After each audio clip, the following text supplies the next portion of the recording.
तो chemical equilibrium में आज हम लोग टॉपिक स्टार्ट कर रहे हैं, ली चैटलियर्स प्रिंसिपल। ओके, ली चैटलियर्स प्रिंसिपल, ठीक है ना।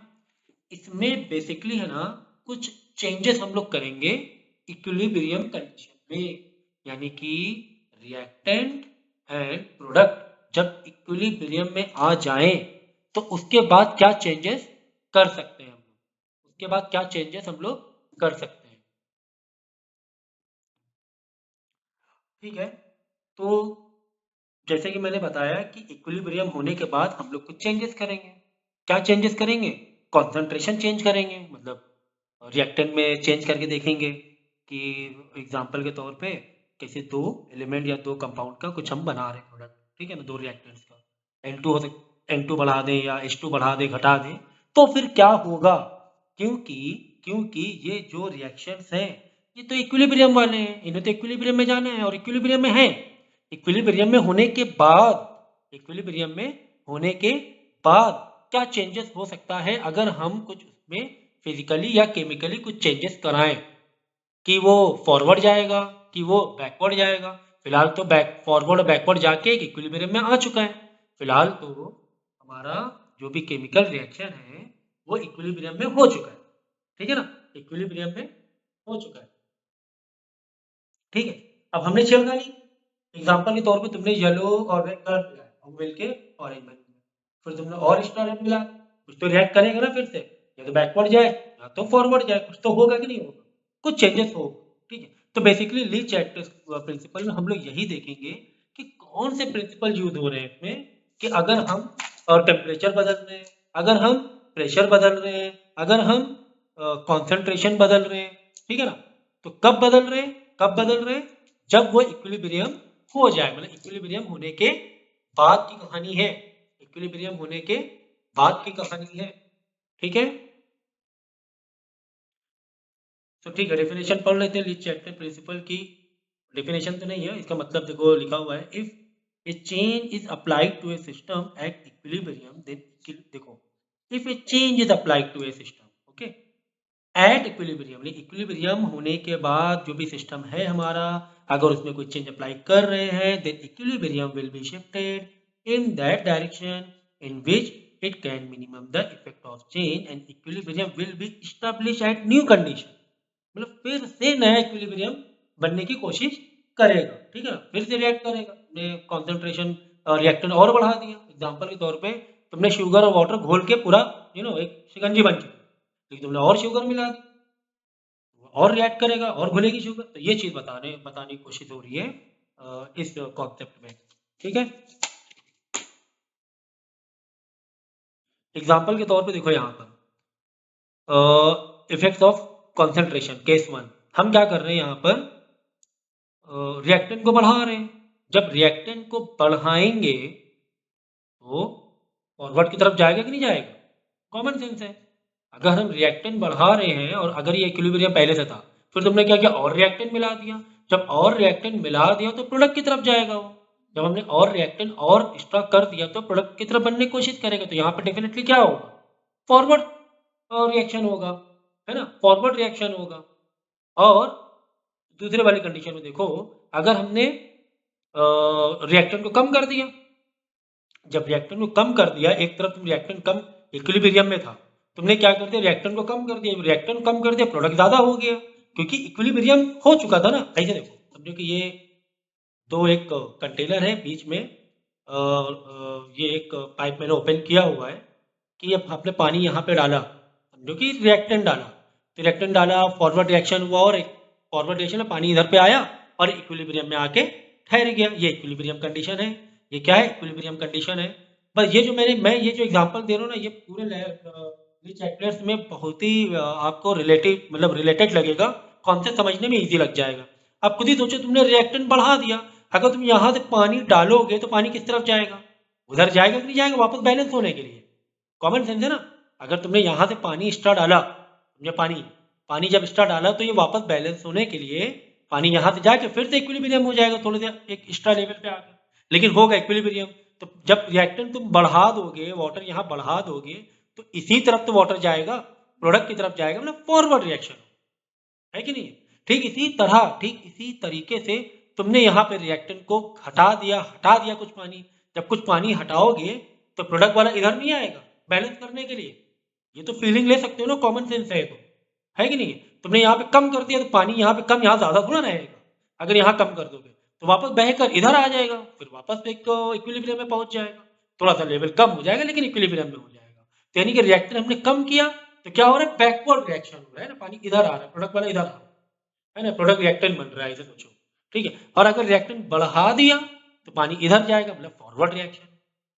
ओके, तो ये पूरे इसमें आज के पूरे टॉपिक में ये मैं दिखाता रहूंगा और यहाँ से मैं रिलेट कराता रहूंगा। ओके, तो यहाँ पर भी यही कहानी कि हमने अगर रिएक्टेंट कम कर दिया तो बैकवर्ड रिएक्शन, मतलब प्रोडक्ट भी कम होगा, बैकवर्ड रिएक्शन होगा, बैकवर्ड में होगा।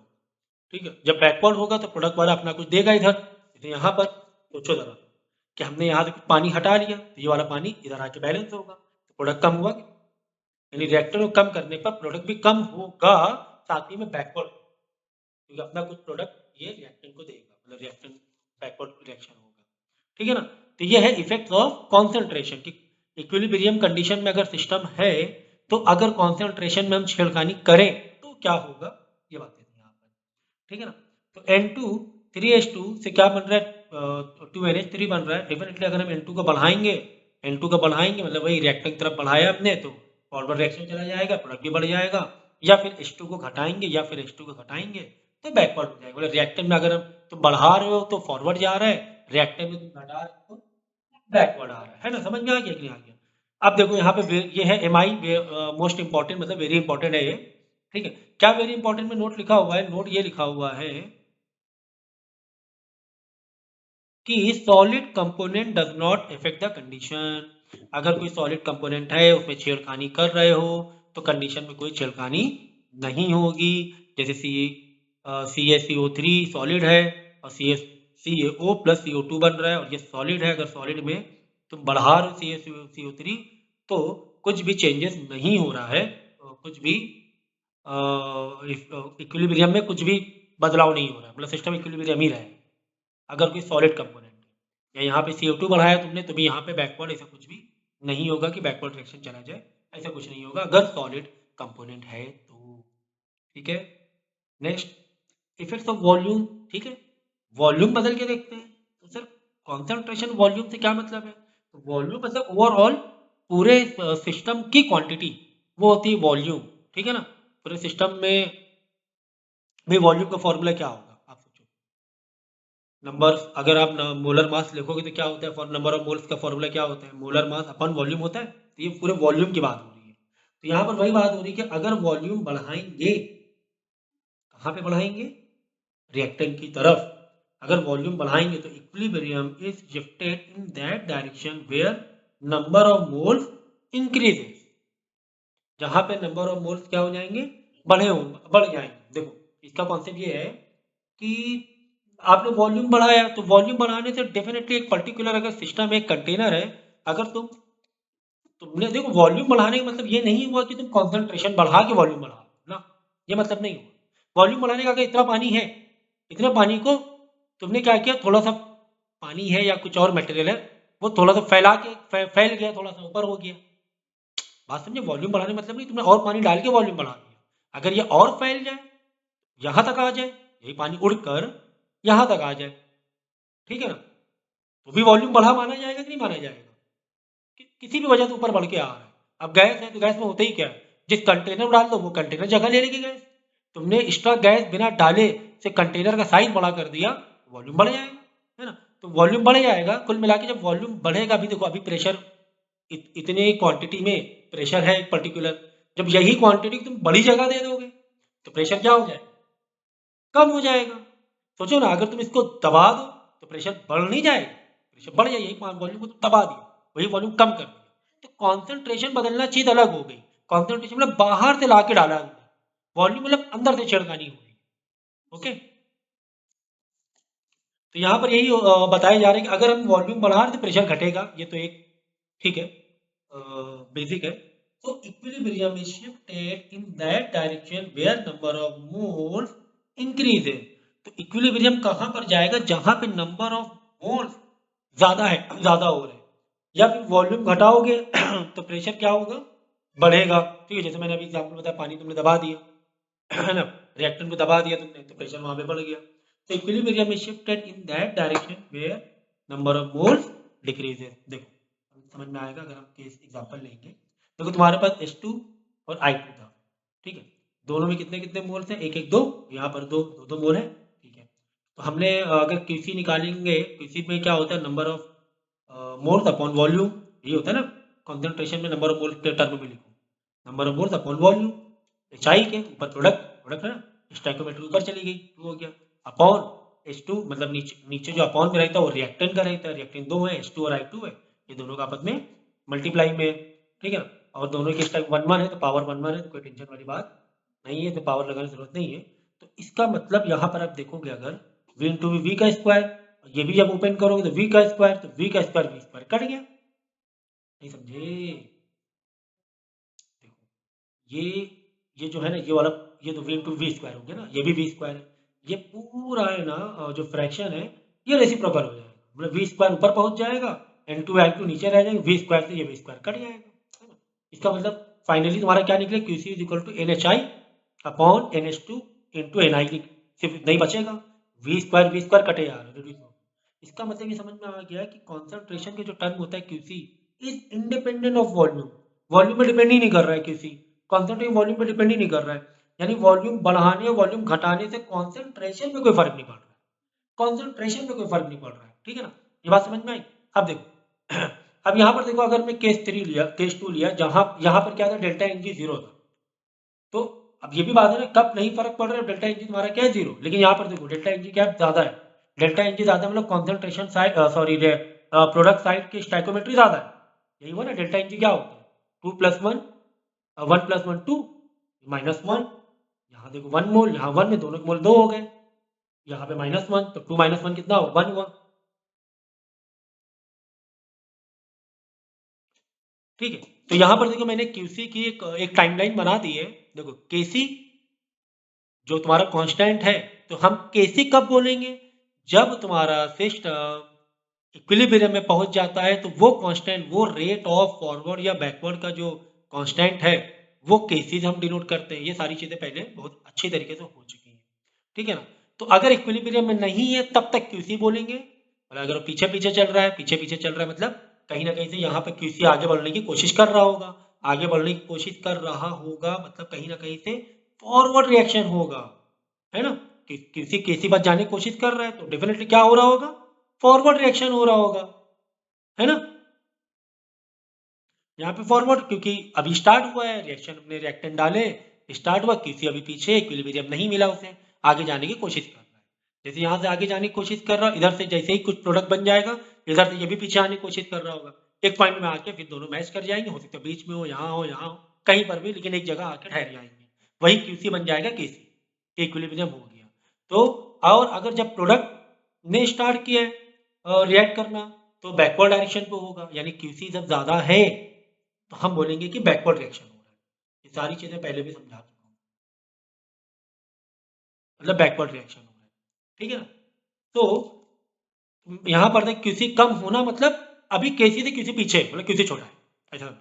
तो वॉल्यूम जब घटेगा, वॉल्यूम कम होगा, क्योंकि इन्वर्स वेरिएशन की बात हो रही है, वॉल्यूम कम होना मतलब क्यूसी बढ़ना मतलब क्यूसी बड़ा है केसी से, देखो एरो, या एरो भी देखते रहो, यहाँ पर क्या हो रहा है, मैंने क्या कहा, क्यूसी छोटा है, मतलब क्या हो रहा होगा, फॉरवर्ड रिएक्शन हो रहा है, किसी की तरफ जाना चाह रहा है, वो इक्विलिब्रियम में जाना चाह रहा है, मैंने टाइमलाइन दिखाई ना, देखो ये टाइमलाइन है, ये केसी बीच में है, यहाँ पे केसी बड़ा है, ये केसी छोटा है ना, जीरो वन थ्री फोर, ऐसे देखो, केसी क्यूसी छोटा है, क्यूसी छोटा है मतलब केसी से क्यूसी छोटा है, तो फॉरवर्ड रिएक्शन होगा, क्योंकि क्योंकि क्यूसी क्या करता है, कोशिश करता है केसी पास चले जाए, मतलब केसी बन जाए, हम इक्विलिब्रियम बन जाए, तो डेफिनेटली अब यहाँ से बिल्कुल समझ में आ गया, अगर क्यूसी छोटा है, क्यूसी अगर छोटा है मतलब वो फॉरवर्ड रिएक्शन होगा, और अगर क्यूसी बड़ा है तो मतलब बैकवर्ड रिएक्शन। यहाँ पर यही बात हो रही है कि अगर वॉल्यूम घटाएंगे, वॉल्यूम घटाएंगे क्यूसी बढ़ेगा, क्यूसी बढ़ना मतलब केसी से बड़ा हो गया, केसी से बड़ा हो गया मतलब टाइमलाइन के हिसाब से इधर आ गया, यहाँ पर मतलब वो जा रहा है कहाँ पर, केसी के पास मिलने जाएगा, इक्विलिब्रियम के लिए बैकवर्ड रिएक्शन, तो देखो एरो बना ही बैकवर्ड रिएक्शन। तो ये सब कॉन्सेप्ट दिलो दिमाग में मतलब समझो कहा क्या जा रहा है। तो क्या होगा अगर डेल्टा इन जी छोटा हो जीरो से, मतलब यहाँ की स्टाइकोमेट्री कम हो और रिएक्टेंट की स्टाइकोमेट्री ज्यादा हो। यहाँ की स्टाइकोमेट्री, प्रोडक्ट की स्टाइकोमेट्री कम हो और रिएक्टेंट की स्टाइकोमेट्री ज्यादा हो। ठीक है, हमने फॉर्मूला मारा QC is equal to this power लगाई, इधर पर प्रोडक्ट की स्टाइकोमेट्री लगाई, यहाँ पर रिएक्टेंट की स्टाइकोमेट्री की पावर लगाई, देखो यहाँ पे 3 लगाया, ऊपर S2 पर 3 लगा दी। ठीक है, इसी को हमने N/V के फॉर्म में लिख दिया। तो यहाँ पे देखो वॉल्यूम 3, यहाँ पे V 1, 3 1 4 हो गया, ऊपर 2 हो गया। तो रेसिप्रोकल होगा तो ऊपर 2 V बच जाएंगे, है ना। ये रेसिप्रोकल होगा ना, ये नीचे क्या आ जाएगा, V की पावर 4 आ जाएगी, 3 ये 1 ये 4 हो जाएगी। फिर रेसिप्रोकल होगा, ये नीचे V की पावर 2 है, तो 2 से 2 पावर कटेंगे तो बचेंगे 2 V बच जाएंगे।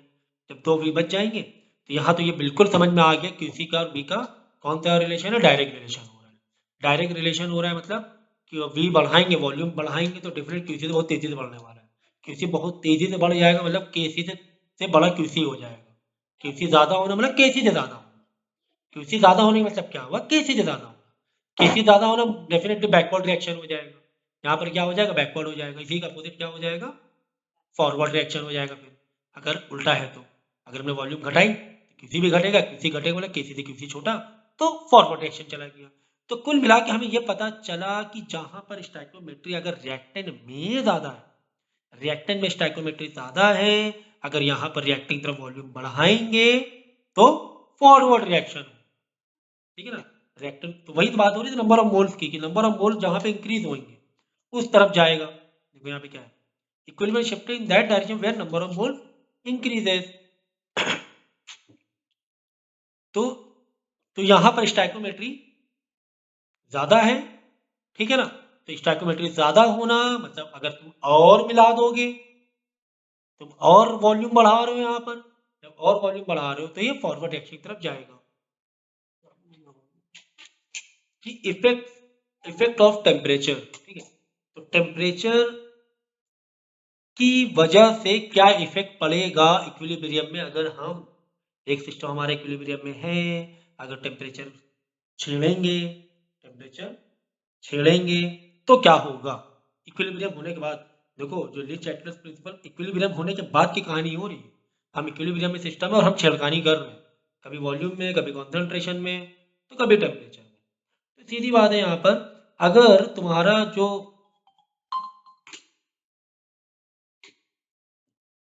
ठीक है, तो यहाँ पर टेम्परेचर में हम छेड़खानी ये कर रहे हैं कि रिएक्टेंट जो हम रिएक्शन करा रहे हैं, फिलहाल इस सिस्टम के हिसाब से रिएक्टेंट को हीट देनी पड़े, है ना। ये तो होता ही है ना, कभी हम लोगों को रिएक्शन में हीट मिलती है, कभी देनी पड़ती है। जब रिएक्टेंट की तरफ जैसे शक्कर पानी घोलना है जल्दी, तो हम हीट दें, है ना? ऐसे एक सोच सकते हो, तुम लोग समझ सकते हो चीजों को। तो हमें यहाँ पे हीट देनी पड़ रही है मतलब एंडोथर्मिक रिएक्शन। इन देखो हीट दिया मतलब एंडोथर्मिक, ठीक है। ऐसे याद करने का तरीका बता रहा हूँ। अगर हम बोलेंगे एंडोथर्मिक मतलब रिएक्शन में हमने इनपुट कराया हीट, एंडोथर्मिक, ठीक है ना। तो ये एंडोथर्मिक रिएक्शन है, हमें हीट देना पड़ रहा है। अब तुमने क्या किया, और टेम्परेचर इधर बढ़ा दिया और हीट बढ़ा दिया, तो फॉरवर्ड ही भाग जाएगा और तेजी से रिएक्ट कर जाएगा। हम यहाँ पे कंडीशन क्या कह रही है, कंडीशन यहाँ पे कह रही है तुम हीट दोगे तो अच्छा रिएक्शन होगा, तुमने और हीट दे दी तो और अच्छा रिएक्शन और अच्छा फॉरवर्ड होगा। इसी तरह टेम्परेचर घटा दिया, हीट घटा दी, तो बैकवर्ड रिएक्शन होने लगेगा। क्यों बैकवर्ड क्यों होने लगेगा, क्योंकि इक्विलिब्रियम में छेड़ रहे हैं, ऑलरेडी इक्विलिब्रियम पहुंच चुका था सिस्टम। इक्विलिब्रियम के बाद की कहानी है ली चैटलर्स प्रिंसिपल।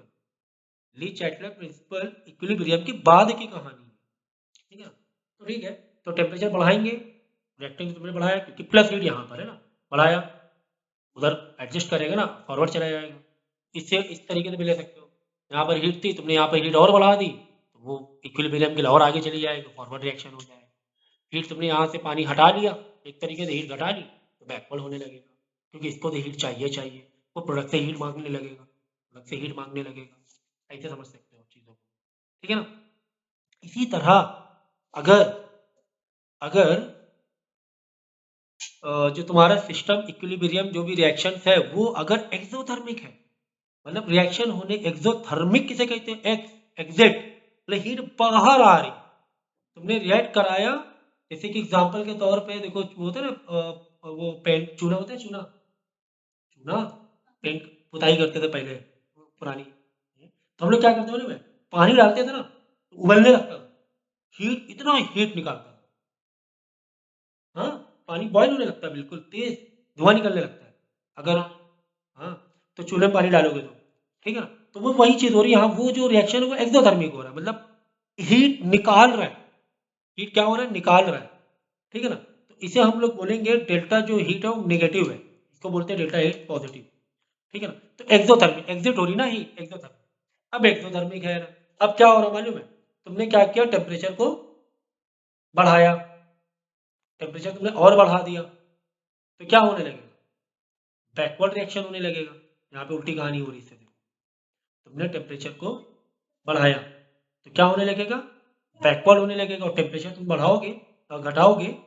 तुम ये सोचो, ऐसे तुम एग्जांपल सोच सकते हो, तुम्हारी हीट कहाँ पर है, प्रोडक्ट की तरफ है, तुम्हारी हीट कहाँ पर है, प्रोडक्ट की तरफ है ना, ओके, यहाँ पर प्रोडक्ट की तरफ हीट है, सोचो यहाँ पे प्रोडक्ट की तरफ हीट थी ना एक्सोथर्मिक में, यहाँ पर हीट थी, तुमने यहाँ पे हीट और बढ़ा दी, ऐसे सोचने और बढ़ा दी, पानी फिर इधर नहीं जाने लगेगा बैलेंस होने के लिए, इक्विलिब्रियम में है, तुमने हीट, तो प्रोडक्ट प्लस हीट था ना, देखो प्रोडक्ट प्लस हीट था, एक्सोथर्मिक प्लस हीट, तुमने और हीट बढ़ा दी सिस्टम में, जब और हीट बढ़ाई तो ऑलरेडी यहाँ पर हीट थी, जब हीट तो यहीं पर थी ना, इधर तो हीट थी नहीं, मतलब हीट बढ़ाना मतलब यहाँ पे हीट बढ़ाना, इसे सोचो एक मिनट के लिए, ठीक है, तो वो बैकवर्ड जाने लगेगा, हीट बैकवर्ड जाने लगेगी, तुम हीट बढ़ा रहे हो, मतलब प्रोडक्ट की तरफ बढ़ा रहे हो, ठीक है, ऐसे सोच सकते हो, और इसी का अपोजिट घटाने पर फॉरवर्ड होने लगेगा, ठीक है ना, क्योंकि देखो इसे एक पर्टिकुलर प्रोडक्ट को हीट एग्जिट करता है, अभी तुमने टेम्परेचर को घटा दिया, जब टेम्परेचर को घटा दोगे तो इसको तो हीट चाहिए, तो वो क्या करने लगेगा, अगर टेक्निकली समझे, प्रोडक्ट क्या करने लगेगा, रिएक्टर की तरफ हीट हीट मांगने लगेगा,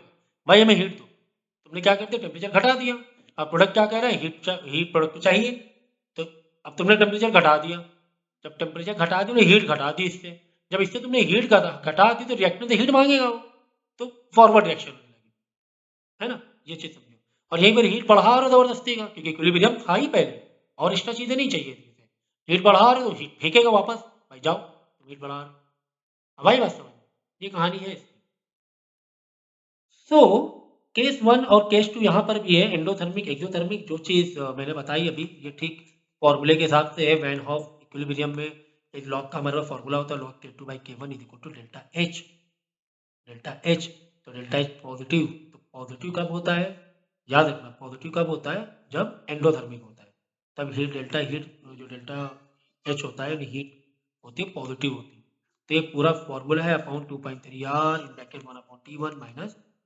1 अपॉन, ओके, तो अब यहाँ पे देखो क्या हो रहा है, जब हम टी बढ़ा देंगे, टी बढ़ा देंगे मतलब क्या हो जाएगा बताओ, अगर एंडोथर्मिक है, बताओ एंडोथर्मिक है, एंडोथर्मिक टेम्परेचर बढ़ाने से बैक फॉरवर्ड हो रहा है, ठीक है, तो T1 T2, T1 मतलब जो पहले था, T2 मतलब जो बाद में, T1 मतलब जो पहले टेम्परेचर T, तो डेफिनेटली अगर T1 हम टी बढ़ा रहे हैं, तो जो बाद में है वो T2 बढ़ ही गया एक तरीके से, नहीं समझे, टी बढ़ा रहे हैं, देखो T1 मतलब जो पहले, T2 मतलब जो बाद में टेम्परेचर, टी बढ़ाने से बाद वाला टेम्परेचर क्या होगा, बढ़ जाएगा फाइनली, तो T2 बढ़ जाएगा, जब T2 बढ़ेगा यहाँ से, तो यहाँ पर जब ओवरऑल चीज़ें पॉजिटिव आ जाएंगी, देखो T2 बढ़ेगा, इसके माइनस में आएगा, माइनस माइनस प्लस होगा, तो यहाँ पे K2 क्या हो जाएगा, बढ़ जाएगा कैलकुलेशन के हिसाब से, इतनी मैथ आपको आनी चाहिए, ठीक है ना, जब इसको माइनस करोगे T2 तुम्हारा क्या है, यहाँ पर ज़्यादा है, T2 ज़्यादा है, ठीक है, 1/T2, तो यहाँ पे ये माइनस में है, तो माइनस माइनस क्या हो जाएगा, प्लस हो जाएगा, तो पॉजिटिव हो जाएगा, तो K2 क्या हो जाएगा, ज़्यादा हो जाएगा,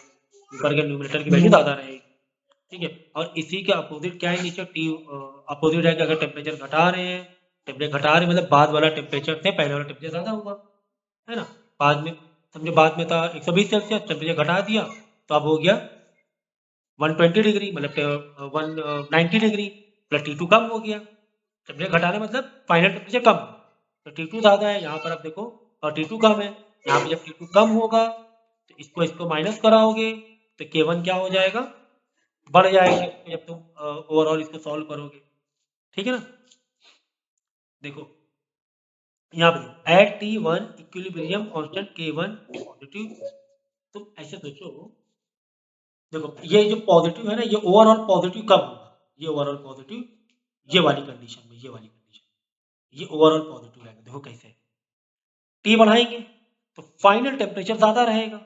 T बढ़ाना मतलब फाइनल टेम्परेचर बढ़ना, T2 बढ़ना। तो यहाँ पे T2 क्या हो रहा है, ज़्यादा हो रहा है, ठीक है ना।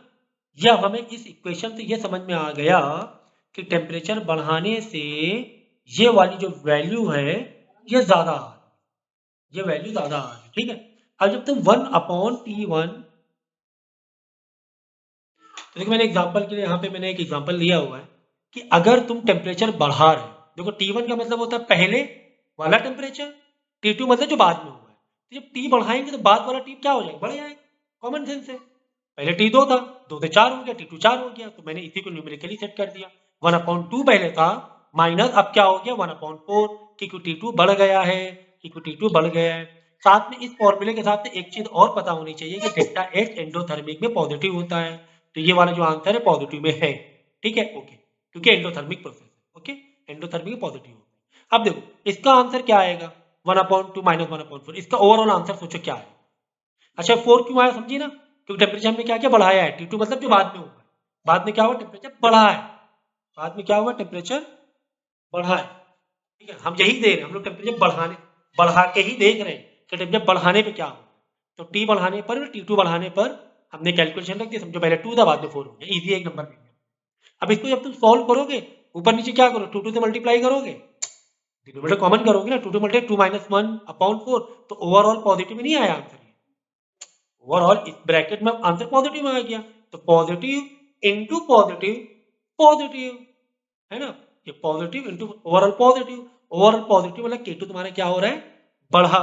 जब ये इसका आंसर पॉजिटिव आता है तो K2 क्या होता है, बढ़ा होता है, मतलब K2 क्या है, ज्यादा है, ठीक है। ये सारी चीजें पहले बता चुके, ये K2 बढ़ा है, इस कंडीशन में K2 बढ़ा है, मतलब टेम्परेचर बढ़ाने पे K2 बढ़ा है, K2 बढ़ा है, ठीक है, ये ध्यान में रखना। देखो बस वही कहानी हो रही है यहाँ पर। तो ये तो हमें पता ही है टेम्परेचर बढ़ाने से क्या होता है, फॉरवर्ड की तरफ होता है, ये तो हमें मालूम ही है, ठीक है ना। कि टेम्परेचर बढ़ाने से रिएक्शन क्या होता है, फॉरवर्ड की तरफ होता है, किस में, एंडोथर्मिक में, ये भी समझो, जहां पर हीट रिएक्टेंट के पास है, तुमने टेम्परेचर बढ़ाया तो रिएक्टेंट वाला हीट क्या आगे भगाएगा अपने पास से, अपने पास से भगाएगा, मतलब फॉरवर्ड रिएक्शन कर जाएगा, ठीक है ना। ठीक इसी तरह टेम्परेचर घटाने से T1, T1 मतलब पहले का टेम्परेचर, कंपेरेटिवली T2 T1 में कौन बढ़ा, टेम्परेचर घटाएंगे, T1 नहीं तो बढ़ा हुआ ना, है ना। T1 एक T2 है, अब यहाँ पे टेम्परेचर घटाया, तो टेम्परेचर घटाया तो T1 बढ़ा है, पहले वाला टेम्परेचर बढ़ा होगा कंपेरेटिवली बाद वाले से, हमने क्या घटा दिया ना। जब घटा दिए टेम्परेचर तो इसका आंसर नेगेटिव आ जाएगा, इसका आंसर क्या आ जाएगा, नेगेटिव आ जाएगा। जैसे यहाँ पे रखा आपने 1/4 माइनस ये है 1/2, क्योंकि इस पर T1 ज्यादा है ना कंपेरेटिवली, क्योंकि T2 हमने घटाया ना, तो 1/4 माइनस यहाँ पे ऊपर नीचे मल्टीप्लाई करोगे, इसका आंसर नेगेटिव आ जाएगा, नेगेटिव इंटू पॉजिटिव, नेगेटिव, तभी K2 K1 का रेशियो लॉग, देखो ये लॉग की कहानी है, लॉग जब नेगेटिव होता है तो इसका आंसर ये K1 K2 में K1 बड़ा हुआ, ठीक है, ये सब चीजें याद रखो, ये बेसिक एक मैथ, ठीक है ना। तो K1 देखो बड़ा हो गया, K1 बड़ा है, K2 छोटा है, तो K1 बड़ा है, तो ये तो एक अलग बात हो गई, ये हमें पता ही है, पहले ही पता चल गया था कि घटाने से टेम्परेचर घटाने से क्या हो जाने वाला है, टेम्परेचर घटाने से बैकवर्ड रिएक्शन होगा, लेकिन किसमें, एंडोथर्मिक में, एंडो में।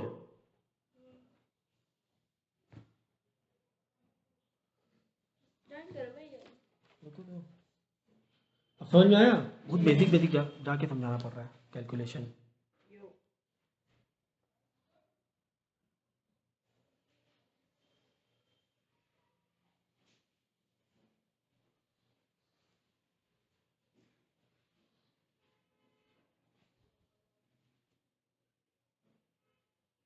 सही ज्वाइन हो गई, नहीं ज्वाइन हो रहा है तो तो देखो अभी एक्सोथर्मिक रिएक्शन, एक्सोथर्मिक मतलब एग्जिट हीट कहाँ पे करेगी, प्रोडक्ट की तरफ, है ना, एग्जिट प्रोडक्ट, ठीक है ना। तो यहाँ पे डेल्टा एच क्या माना जाएगा, नेगेटिव। तुम ऐसे सोचो कि हमेशा ही डेल्टा एच को रिएक्टेंट की तरफ से दिखाया जाता है, ये प्लस ई एच इधर आएगा तो क्या हो जाएगा, नेगेटिव हो जाएगा, नहीं हो जाएगा, तो डेल्टा एच क्या हो जाएगा, ओवरऑल नेगेटिव हो जाएगा, ठीक है ना। तो एक्सोथर्मिक में डेल्टा एच नेगेटिव रहेगा, तो log K2/K1 delta H by 2.3 R, ये फॉर्मूला जो हमारा ये नेगेटिव है, बाहर साइन नेगेटिव चल रहा है। अब अंदर नेगेटिव हो गया आंसर तो नेगेटिव नेगेटिव पॉजिटिव हो जाएगा, Q2 बड़ा हो जाएगा। और अगर अंदर का आंसर पॉजिटिव हो गया तो पॉजिटिव इंटू नेगेटिव, नेगेटिव मतलब K1 बड़ा हो जाएगा। ये ध्यान में रखना। तो सवाल ये कि अंदर का आंसर नेगेटिव कब होगा? कॉमन सेंस लगाओ ना, कॉमन सेंस लगाओ। अगर हमने T बढ़ाएगा तो T2 बढ़ेगा। T बढ़ा दिया मतलब फाइनल टेम्परेचर बढ़ गया, तो इसके कंपेयर में ये बढ़ गया तो ऊपर नीचे यहाँ पे मल्टीप्लाई करना पड़ेगा। बाद में ये क्या हो जाएगा? पॉजिटिव आंसर आ जाएगा ये पूरा। अरे भाई 1/2 माइनस 1/4, ऊपर नीचे मल्टीप्लाई करा है तो ऊपर आ गया 2, 2 - 1 प्लस का 1, तो अंदर प्लस चल रहा है साइन, बाहर माइनस चल रहा है, plus into minus minus, plus into minus minus, तो K1 यहाँ बड़ा हो जाएगा। ये अगर नेगेटिव आ गया ओवरऑल तो K1 बड़ा हो जाएगा। ठीक है, ओके, ये समझ में आया कि नहीं? अगर ये पॉजिटिव कब होगा? सोचो ना, पॉजिटिव कब होगा? अगर T1 बड़ा है, ये तो मैं पहले बता चुका हूँ। अगर 1/4 माइनस 1/2 है, मतलब टेम्परेचर घटा रहे हैं, टेम्परेचर अगर घटा रहे हैं तो इस पूरे का आंसर पॉजिटिव, इस पूरे का आंसर नेगेटिव हो जाएगा, तो नेगेटिव इंटू नेगेटिव पॉजिटिव हो जाएगा, फिर तो पॉजिटिव में K2 बड़ा हो जाएगा। ठीक है, देखो टेम्परेचर घटाने पर देखो K2 बड़ा है ना, K2 बड़ा हुआ। बाकी टेम्परेचर घटाने बढ़ाने तो बैकवर्ड और फॉरवर्ड तो मालूम ही है कि एक्सोथर्मिक में अगर टेम्परेचर बढ़ाएंगे मतलब इधर हीट और बढ़ा रहे हो जबरदस्ती का, तो बैकवर्ड मारेगा, हीट को पीछे फेंकेगा।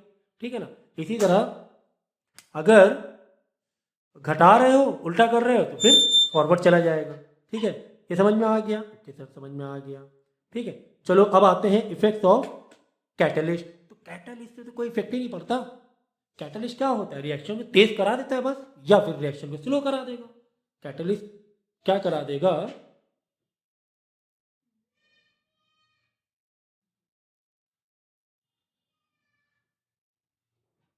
रिएक्शन क्या करा देगा? कैटलिस्ट को स्लो, स्पीड बढ़ाएगा या घटाएगा? बस रेट ऑफ रिएक्शन घटाता है बढ़ाता है बस। ठीक है, तो इसमें कोई भी फर्क नहीं पड़ने वाला, does not effect the equilibrium में कोई भी फर्क नहीं पड़ेगा कि एक सिस्टम इक्विलिब्रियम में था, तुमने कैटलिस्ट डाला तो तुम ये सोचो कि फॉरवर्ड जाए या बैकवर्ड जाए, नहीं जाए, उससे कोई मतलब नहीं है। ठीक है, नेक्स्ट है आपका इफेक्ट्स ऑफ इनर्ट गैस। ठीक है ना, इफेक्ट्स ऑफ इनर्ट गैस। अब इनर्ट गैस वो गैस होती है जहाँ पर इसका जो वॉल्यूम है ना घटता बढ़ता नहीं है। ठीक है ना, वो इनर्ट गैस हो गई। तो केस 1 में क्या है कि अगर कांस्टेंट प्रेशर है, प्रेशर अगर कांस्टेंट है, मतलब पूरे सिस्टम में तुमने He हीलियम मिलाया, इनर्ट गैस मिलाया, पहले भी 10 था, बाद भी बाद में भी 10 ही रहेगा, बाद में भी 10 रहेगा, ये वाला 8 हो जाएगा। तो होगा क्या? अब आपने He मिलाया तो ये पूरे सिस्टम का पहले प्रेशर कितना था? 10 था, जबकि तुमने He मिला दिया तो भी 10 ही रहेगा, तो भी 10 रहेगा। हाँ, ये पूरे सिस्टम का जो भी N2 + 3 H2 इज फॉरवर्ड जो जा रहा था, मतलब इक्विलिब्रियम में था 2NH3, ये 8 हो जाएगा। ये अपना प्रेशर कम कर लेगा, लेकिन ओवरऑल सिस्टम में 10 ATM ही रहने वाला है। देखो पहले He नहीं था तो भी 10 ATM प्रेशर था, जब तुमने He मिला दिया, 2 ATM एक्स्ट्रा लेकर आए He, तो भी पूरे सिस्टम में 10 है, ये वाला अपना प्रेशर घटा लेगा, तो प्रेशर घट जाएगा, ये बात हो रही थी। तो equilibrium will be shifted in that direction where number of gases mole increase। तो यहाँ पे क्या नंबर ऑफ जो मोल्स हैं वो बढ़ जाएंगे, वहाँ की तरफ शिफ्ट हो जाएगा। कैसे? अभी बता रहा हूँ मैं। देखो यहाँ पे, अब देखो केस टू में लिखा है एट कांस्टेंट वॉल्यूम। देखो एक था एट कांस्टेंट प्रेशर में हम इनर्ट गैस मिला रहे हैं, और एक में था कि एक कांस्टेंट वॉल्यूम में इनर्ट गैस मिला रहे हैं। अब ये तो भाई कंटेनर रिजिड है, इसमें तो कोई चेंजेस होने वाला है नहीं। ठीक है, कांस्टेंट वॉल्यूम, अब तुम यहाँ पे कुछ भी करो, इक्विलिब्रियम में कुछ भी इफेक्ट नहीं होने वाला है, बट प्रेशर कहानी चलेगी भी। ठीक है ना, प्रेशर की कहानी अभी समझनी है। अब देखो यहाँ पर, देखो यहाँ पे हम कह रहे हैं अभी कुछ हम लोग न्यूमेरिकल्स लेके फिर इसको मतलब कुछ एग्जांपल से कुछ और भी डिटेल में समझेंगे। ठीक है।